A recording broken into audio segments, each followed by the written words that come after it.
Okay, so you've just been let go from your job here in Ontario. I know that can be an incredibly overwhelming time, but right now, one of the most important things for you to understand is severance pay.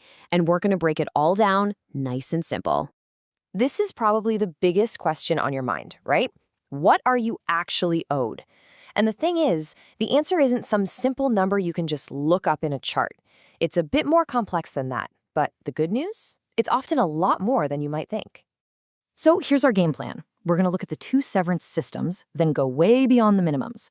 We'll break down the 4 key Bardell factors, see how they work in the real world with actual cases, and then wrap it all up with what this means for you.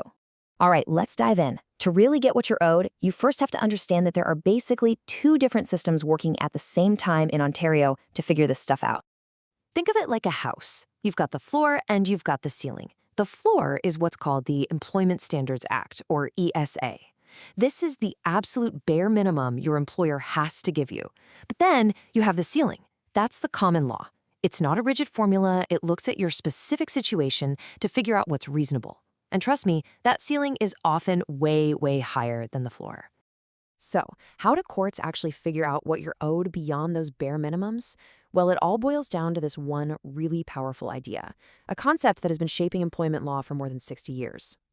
And what's super important to get is that reasonable notice isn't about punishing your old boss. Not at all. It's all about fairness. It's designed to give you a financial bridge, something to support you while you look for your next similar job. So where did this all come from? Well, it goes back to this landmark case from 1960, Bardell versus the Globe and Mail. This case basically said, hey, there's no one-size-fits-all answer here.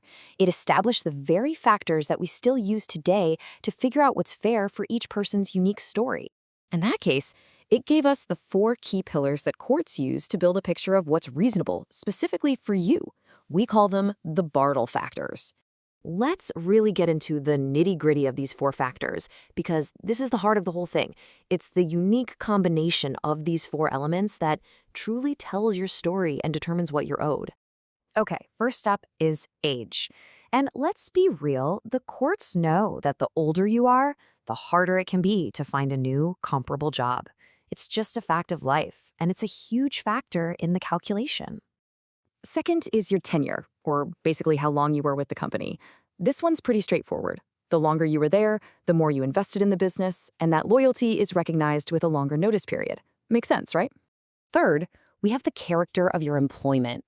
So what did you actually do? Were you a manager, a highly specialized expert in some niche field? The more senior or specialized your role was, the fewer jobs like it are out there, which means it's probably going to take you longer to find a new one. And finally, number 4 is the job market itself. This is kind of the reality check factor. What's the economy like right now? Are there actually jobs available for someone with your specific skills and experience?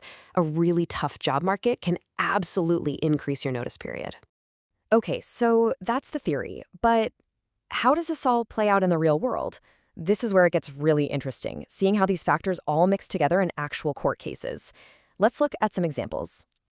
Check out this first case. You have a 58-year-old employee. She'd been working in a specialized role at the same company since she was just 18 years old. That's, get this, 40 years of service. Her whole career was tied up with this one single employer. So what did she get? An incredible 26 months of notice. Now that's a huge deal, because it's even more than the unofficial 24-month cap we usually see.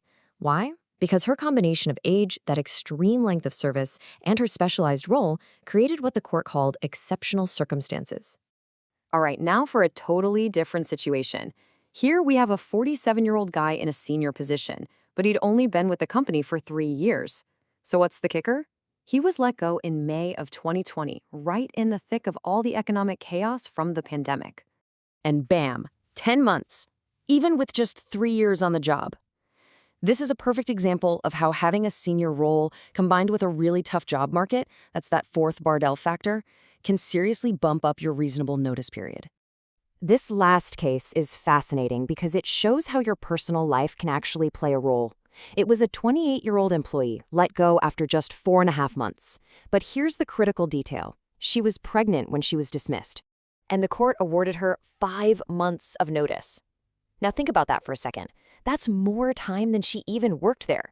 The judge basically said, look, Being pregnant is obviously going to make her job search a lot harder, and that directly impacted her ability to find a new job quickly. So, we've gone through the theory, we've looked at real-world examples. What does all of this mean for you? What's the most important thing you should be taking away from all this? Here's what you really need to remember. Your severance is not just that minimum number. It's not a simple calculation. It is a full assessment of your unique life circumstances, a story woven together from your age, your service, your role, and the current job market. It's all about your story. And all of this leads to one final, really powerful question. Now that you understand the factors, now that you know how this works, I want you to take a hard look at your own situation and just ask yourself, based on everything we've just talked about, is the offer you've received really fair?